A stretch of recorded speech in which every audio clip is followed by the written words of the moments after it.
飞机师怎么还没回来？他还在问那块布，非说要帮你打赢赌，好喝上3日的酒。哎，来了，你那儿怎么样？我今日见了2个人，他们分别遇见了一个老翁和一个老妇人。可惜的是，他们都没太看清可疑者的脸。不过没关系，老旗长说还有2个人，明日会带给我见。你呢？为何不向本督察禀报案情的进展？一无所获。就这么简单？也太应付了事了吧！我本来有了线索，惠娘母亲说她犯了头病，去众生堂扎针，可众生堂的行医日志中，并没有记载。不过，那个翟郎中和他的伙计都有点奇怪。行医日志就在钱塘吗？带我去看看。跟我来。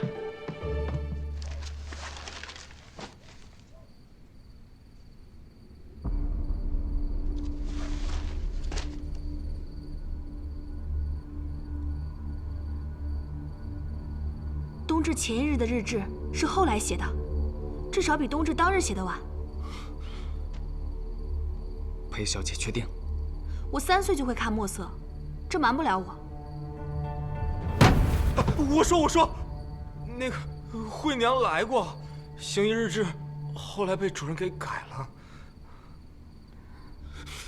之前隐瞒是觉得丢人。惠娘是几个月前开始在我这里治头病的，每隔3日来扎一次针灸，冬至前的那日来了。今日病人多，前面还排了3、4个，你恐怕需多等一会儿。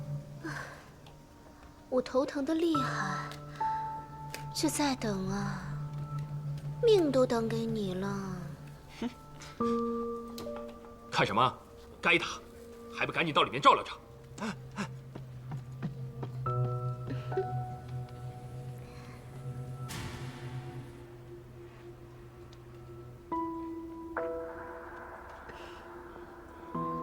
要不，还跟上次一样，后园药库，我把里面的针出了，再给后面的扎上，就过去。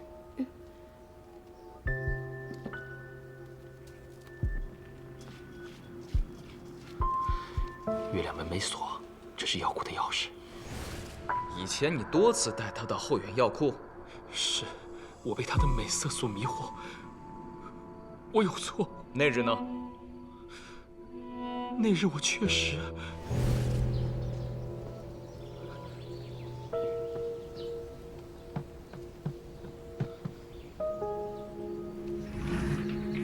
惠娘，我来了。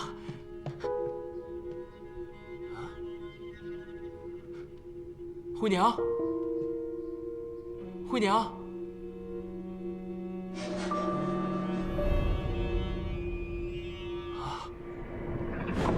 时我琢磨，他一定是发现了大坟，吓跑了，还想着下回来的时候告诉他嘴严点儿，替我保守秘密。可很快就听说光照寺发现了尸包，有人说是惠娘被碎了尸。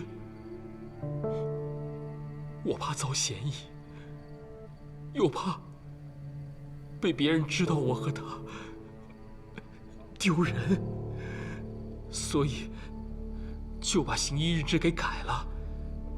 但那时藏在阁楼上的恶人梁三起早已被卢县尉发现死了。惠娘应该不是在众生堂出的事，也许是跑出去之后。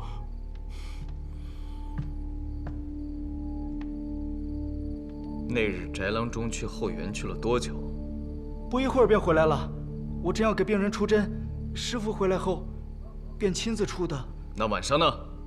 翟郎中是否按时回家？回了，回家用完饭，我还给主人洗脚来着。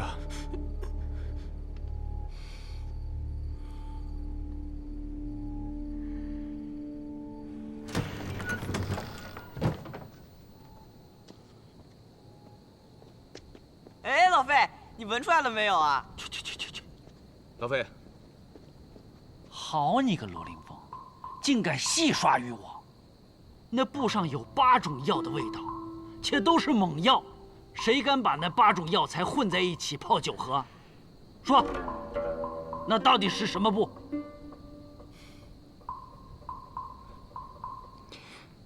包裹碎尸的布片。碎尸？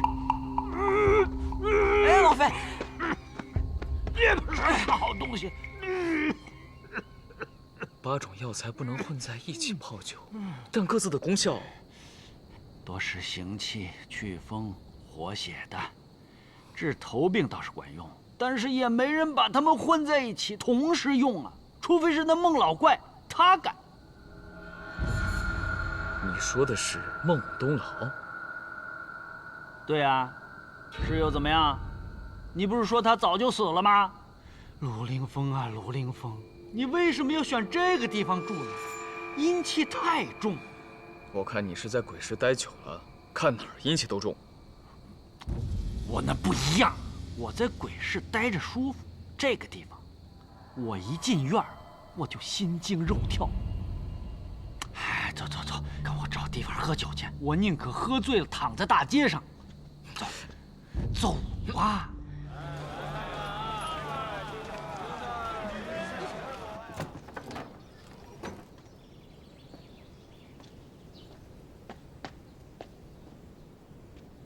回身，上步，抬腿。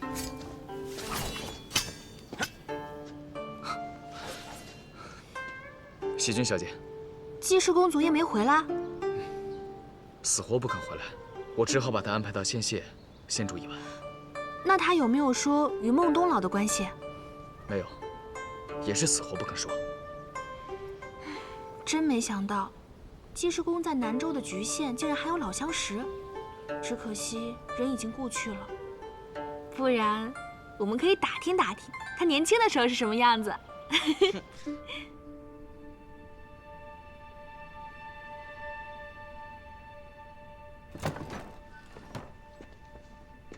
哎，老费，你醒了啊？昨夜你喝了那么多酒，我以为此时你肯定鼾声如雷呢。陆凌风，你能不能告诉我孟东老的坟在哪里啊？我好去拜祭拜祭。要不他老给我托梦，这吓得也不敢睡觉啊。那可不行。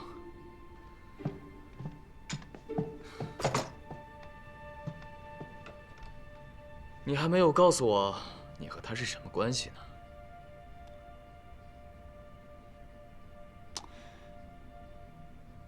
好，我告诉你，他是我师兄，行了吧？若是没来这局县也就罢了，既来了，还进了他的众生堂，这再不给他上个坟，好像有点说不过去吧？老费啊，这孟东老，他埋得可远了。好几10里山路呢。要不，等我们探破了碎尸案，再带你去？哎呀，不行，就这么定了，薛环识大体。老费，碎尸案我可和县令定下了7日之约，你也不想看我丢了官职吧？哎呀，我又不要你们带我去，我自己去就行了，只要告诉我他埋在哪儿。局县西北40里外的寿山，孟东老是当地名医，你去那儿打听打听，没人不知道。好。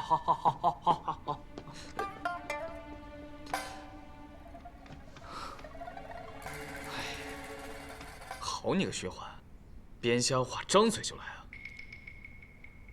那我把他追回来，实情相告。不可，喜君小姐就住在众生堂，要是让她知道坟就建在阁楼中，她肯定会被吓着的。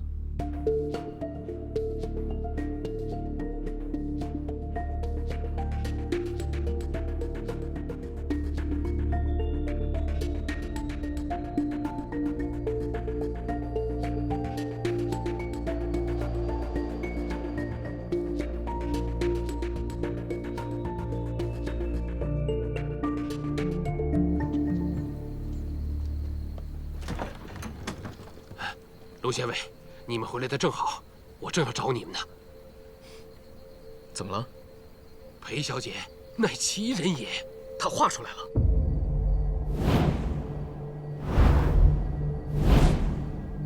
难道凶犯竟有这么多帮凶？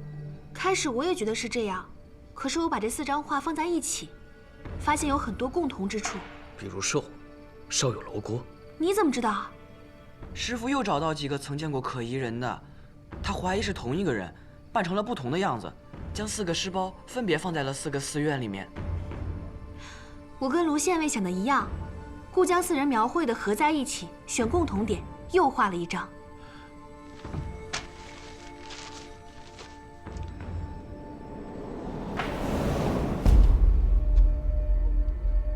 这个人有些面熟，我好像见过。我也觉得似曾相识。哎呀，就是想不起来了。畜生，给我站住！连孟老怪的坟都不知道在哪儿，我替他教训你这个不孝的外甥！老费，你打我干什么啊？打你？我打的就是你这个小混蛋！害我白跑了几10里山路，我腿都快走断了，我还得打你！你别打了，老费，是我的意思。你的意思？请无聊啊，老费，太不像话了！我知道，你先消消气，喝口水。我喝酒。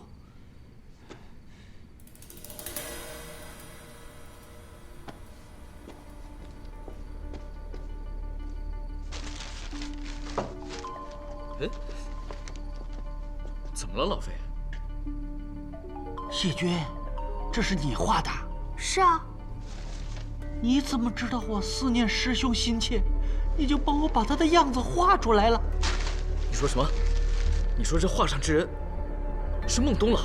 没错，虽然几10年不见，但是孟老怪要是活到今天，肯定就是长得这个样子。哦，我想起来了，刚才觉得面熟，原来就像孟老郎中啊。对，那日抓住歹人后，我也进过阁楼，这与坟后的画像十分相像。坟？孟老怪的坟在哪儿？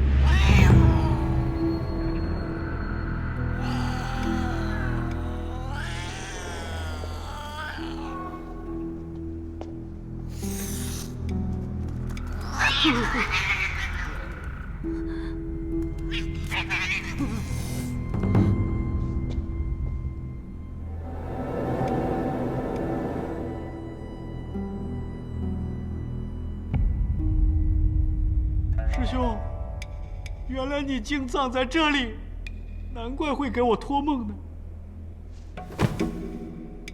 师弟费英俊，拜上。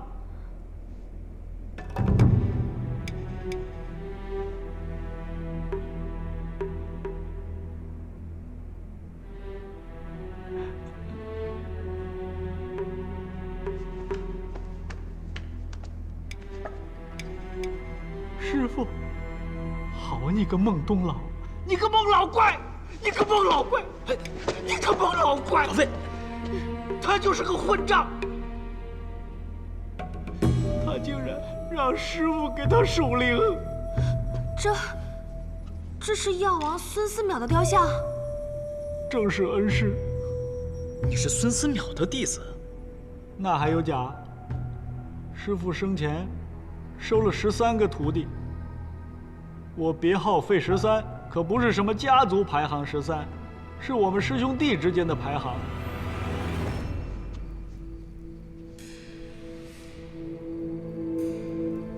他原名不叫孟东老，而叫孟东晓。因为他少年白头，所以师兄弟们都戏称他东老。他索性把名字给改了，可是我只管他叫孟老怪，因为他确实是个怪才，甚至都有点邪性。怎么个邪性法？当时师傅寻百药，这个孟东老专门负责捉蝎子和大蜈蚣。说来也奇怪，那些个毒物，只要一见到他，就吓得一动不动。他特立独行，不喜与人言谈，所以人缘很差。只有我这个最小的师弟跟他走得稍微亲近一点。这孟东老回到这穷乡僻壤的局县，也算是不得志吧？他不回局县能怎么样？他是被驱逐出师门的。这又是为何？他做的那些事儿，触怒了师父。什么事？他是我师兄，不说也罢。你必须说，此事关系重大。为了了解人体经络，他盗墓取尸。这事儿在历朝历代都是重罪，师父没有把他交到官府，这就已经算是格外施恩了。因为是我告诉师父的，这事儿他记了我的仇，所以我就想着在有生之年能够见着他，当面把这事儿说开了。可谁曾想，他早死了。他爱养猫？对，别看这老小子平时心神冷酷，可唯独对猫，他是极为呵护。你们有没有注意到，刚才坟旁边有几只猫，都是什么颜色？有一只黑的，好像还有一只黄色的。一只黄白相间，一只纯白的。验尸的时候，发现了5根猫毛，3黄1黑1白。此地确实阴气很重，不得住人。你等，搬回县谢许住。为什么？我不怕。赶紧收拾东西搬走。雪华，跟着你家小姐，要寸步不离。是。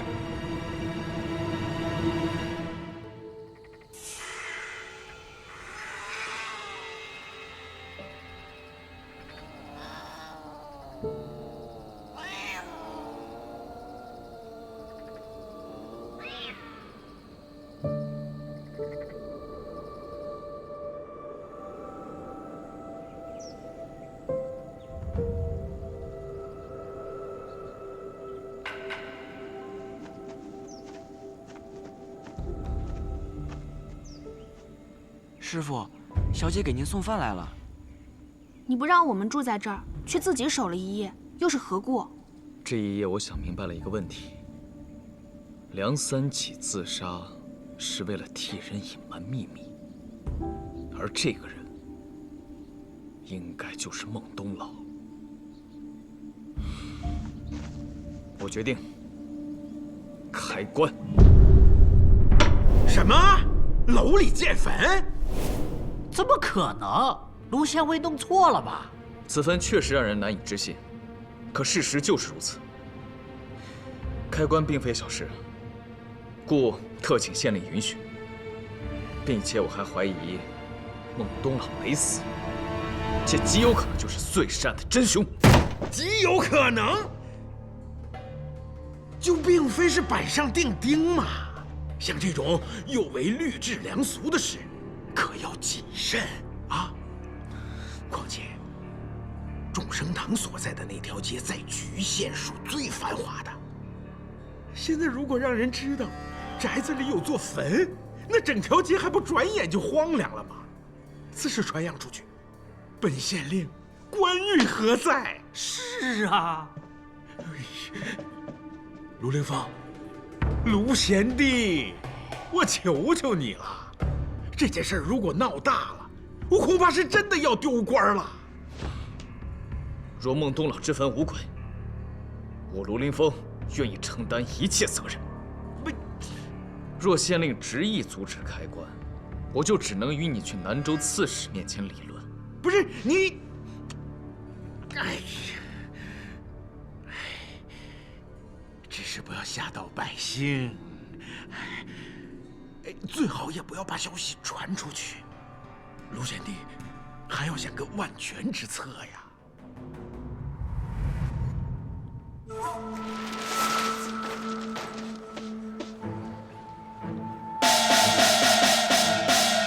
众生堂有猫妖作祟，官府捉妖，50焚烧，为防邪灵弥散，百姓暂避。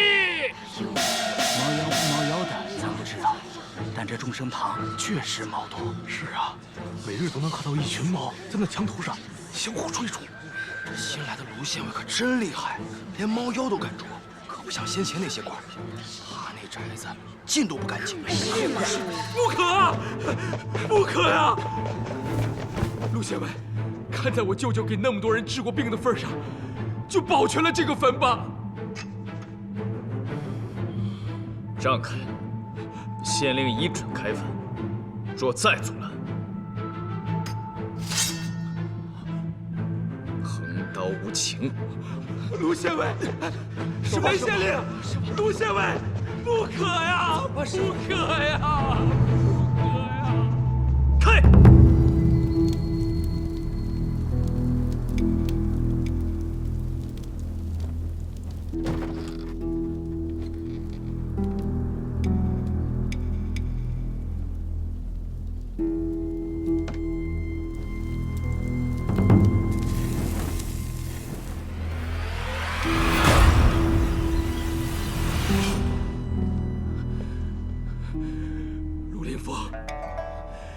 若我舅舅在里边，我必搞得你身败名裂。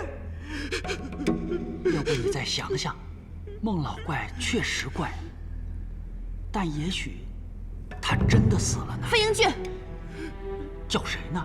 此时不可动摇军心。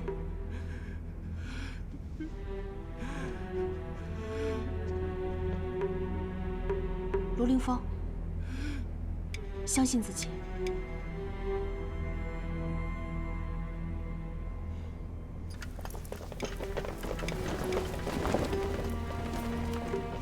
卢县尉，猫妖已诛灭。你们刚才烧的是什么呀？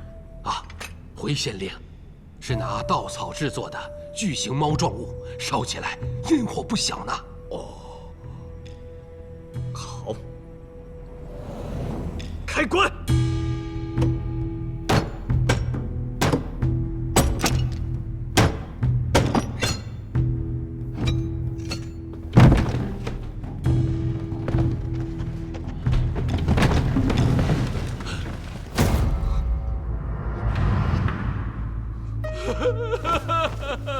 舅舅啊，我还说对不起你呀，没能保住你的坟墓。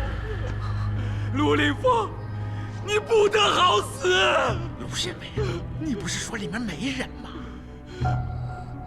师兄，洛阳一别，再见面，竟是阴阳两隔。舅舅，不对，这不是孟老怪。张飞，何出此言？这就是一具骨头架子而已。死人化作白骨，岂是这个样子？而且，这分明是一个身体修长的女子骨架。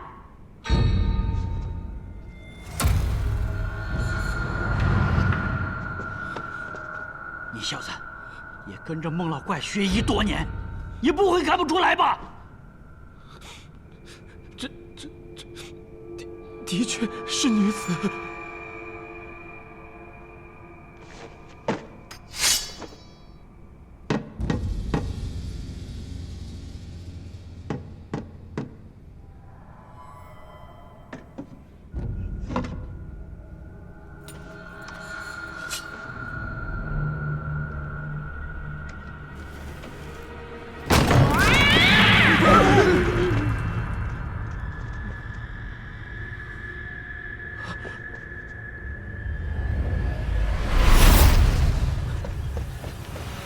宣欢小哥，这栋废弃多年的房子里似有洞口，在前面，就在这儿。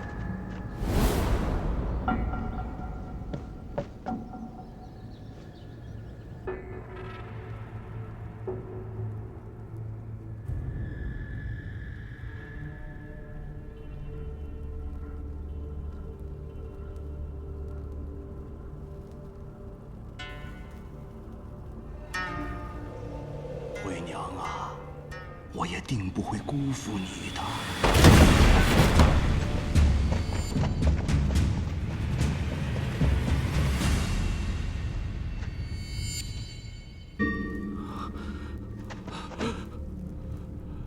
何人如此大胆？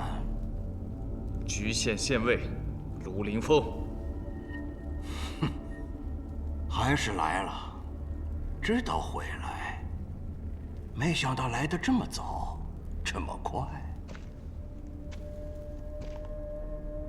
孟老怪，你真的还活着？费13，你也来看我了？你忘了？你忘了当年师傅为何将你驱逐？这么多年过去了，你为何还要如此执迷不悟？哼！几十年前你就对不起我，如今到了莒县，还想来教训我？你不该跪下来给我这个师兄认错啊！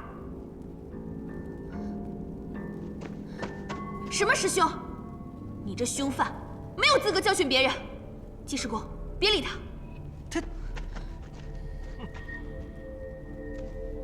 孟东老，这些头颅应该是梁三起给你送来的吧？这个梁三起，我还以为伺候我老头1年腻了，跑了，原来落在你手里了。师傅，你料事如神，果然另有密道。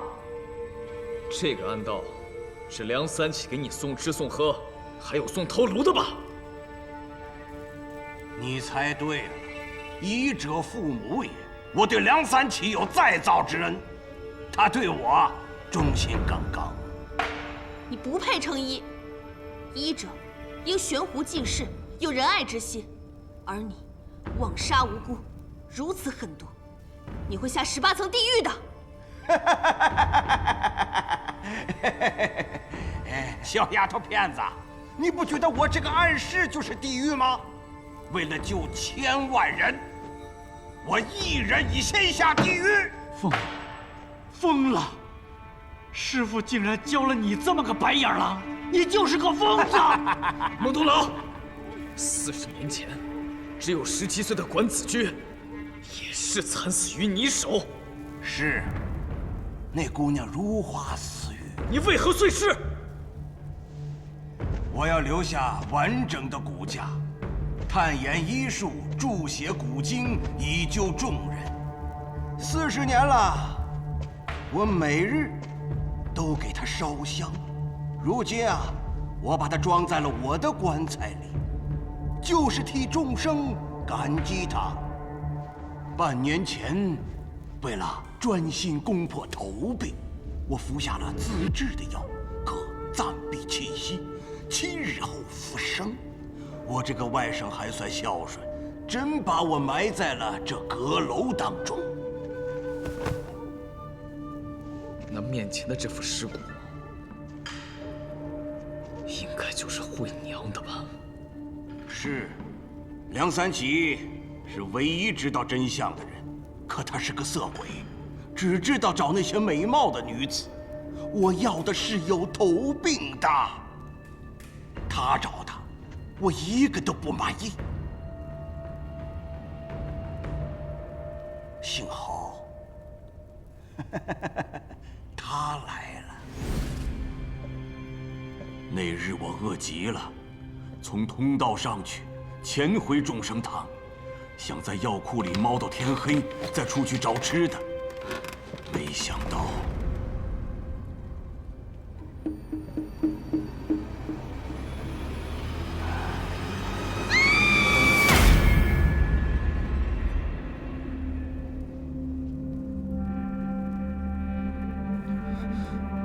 我想通过他，一定会找到治好头疾的方法。我会完成我的头痛书，让它千古流传。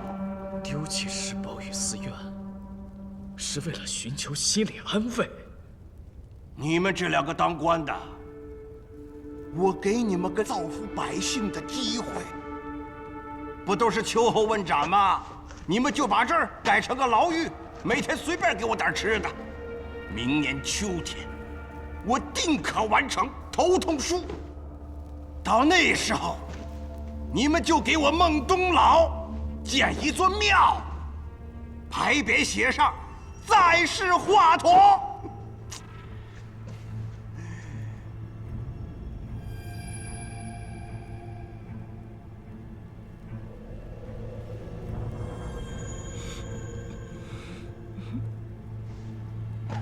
怎么？你们觉得我不配有庙？我告诉你们，1000年后，人们一定会津津乐道于我的著作。谁会在乎我曾经是个人命犯？你罪大恶极，恐怕等不到明年秋天了。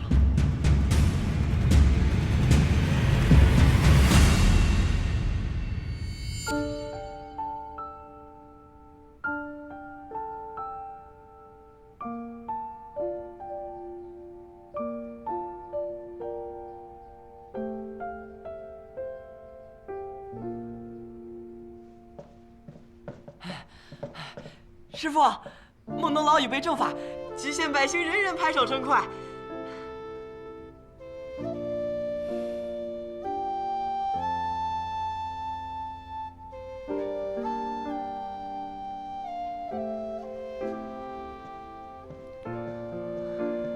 翟良为孟东老收了尸。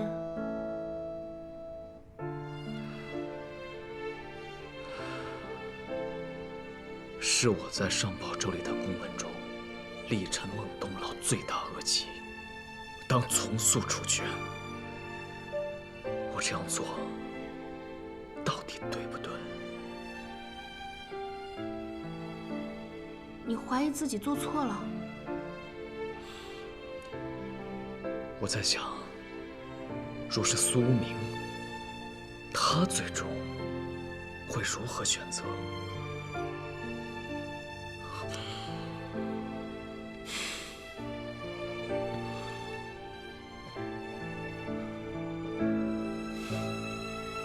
听说你要走，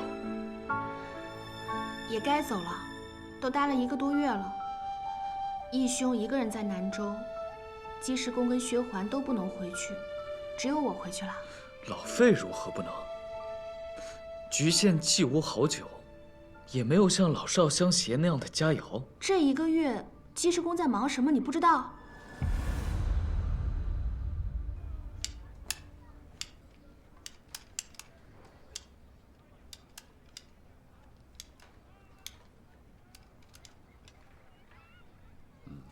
好多了，药不能停，连吃3日，针灸还要接着扎，隔日1次。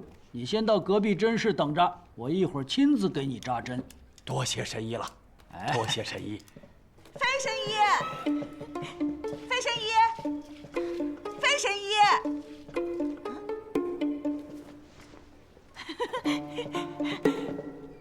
么来了？回刀呢？我爹全好了，今天连续宰了3头猪，这会儿正要去吃请呢。喝酒？喝酒他怎么不叫上我呀？就是让我来请您的。请客的这位呀，也是您给治好的头病。啊，还有这个，我爹让我给您的，新鲜。一会儿您一定要多吃点啊。我肯定会的。师傅，您喝尽兴，晚上我和小七一起去接你。行行行。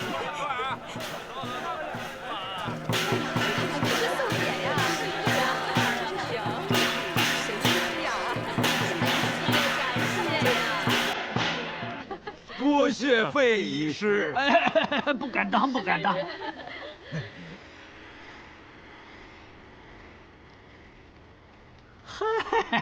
区区小事不值一提呀，弄这么一个匾，这不太好吧？我2人的头病都犯了好几年了，半个月您就给医好了，您就是在世华佗呀！两郡郎中啊，您就把匾收下吧，收下吧。收下吧。呀，真是费丁志，这个名字听着真别扭。可以想象，年轻时候的济世公长得一定配得上这个名字。没想到这个混迹于长安鬼市的飞机师，竟是药王嫡子，更没想到他会跟纣南下，并且治好局县百姓的偷情。这世上的缘分之妙啊，妙不可言。好像陪你一起南下的，不止济世公一个人吧？缘分确实妙不可言，错过了就不会再有了。比如今天。今天？瞧把你吓的！今天是我的生日。道尽世间情，安为念，愿为心。河山不休，翻云覆雨。山伏荆棘道，为愿求安息。为正义，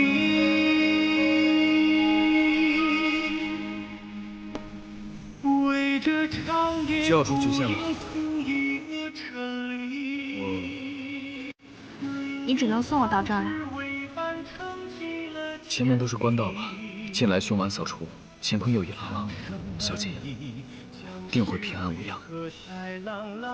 有周郎将相随，自是平安无恙。我刚才想说，我只能送到这儿。人是只能送到这儿了，但若心能一路相随，我自平安无恙。将情郎划进这好风景，冉冉正气，是心有所依。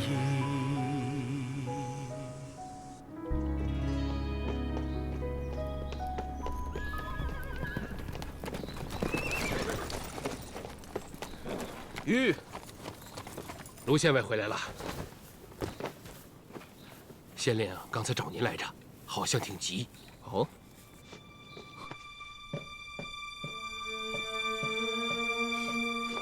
雷县令，叶县丞，有何急事？卢县尉，你还是自己看看吧。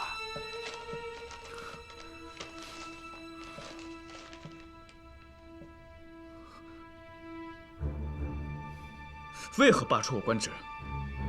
这上面都写着，以猫妖之术蛊惑百姓。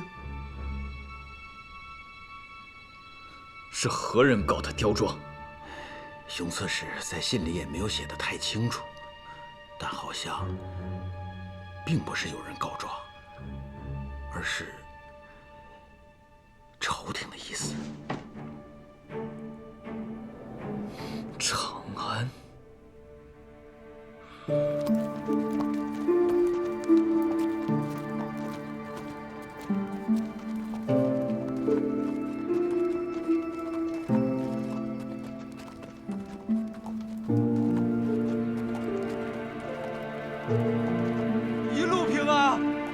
卢县尉，一路平安。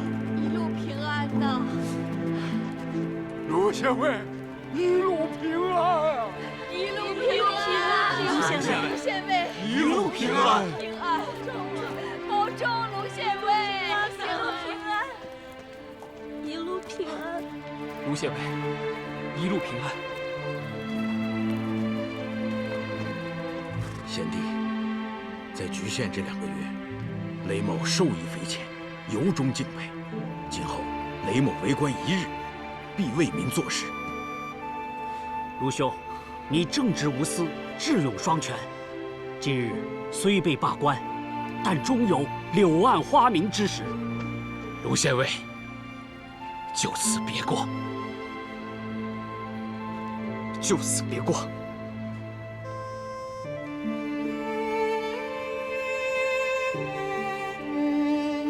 卢县尉对我局县有恩，我等拜别。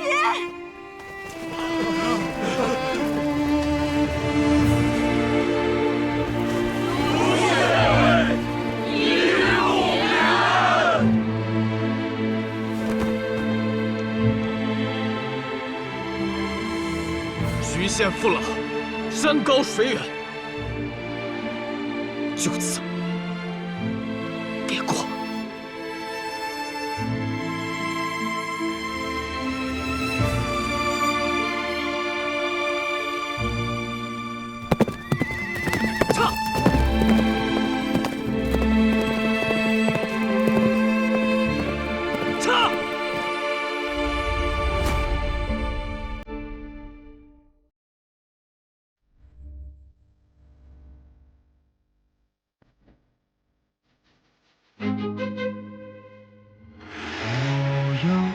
风波起，惊觉寒夜里，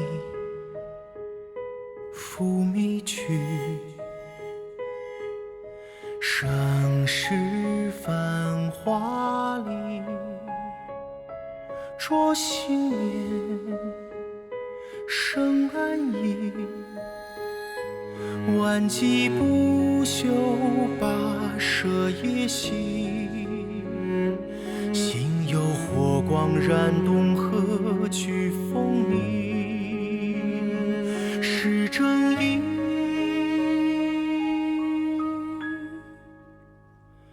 为这长夜孤影寻一个真理，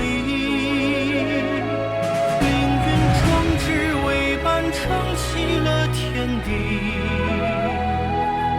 苍生难移，将是非刻在朗朗心底，要真相重拾这正义。总有你无情，暗涌在心里，出命运。道尽世间情，恩为念，怨为心。河山不休，翻云覆雨。山伏荆棘，高为远，求安心。为正义。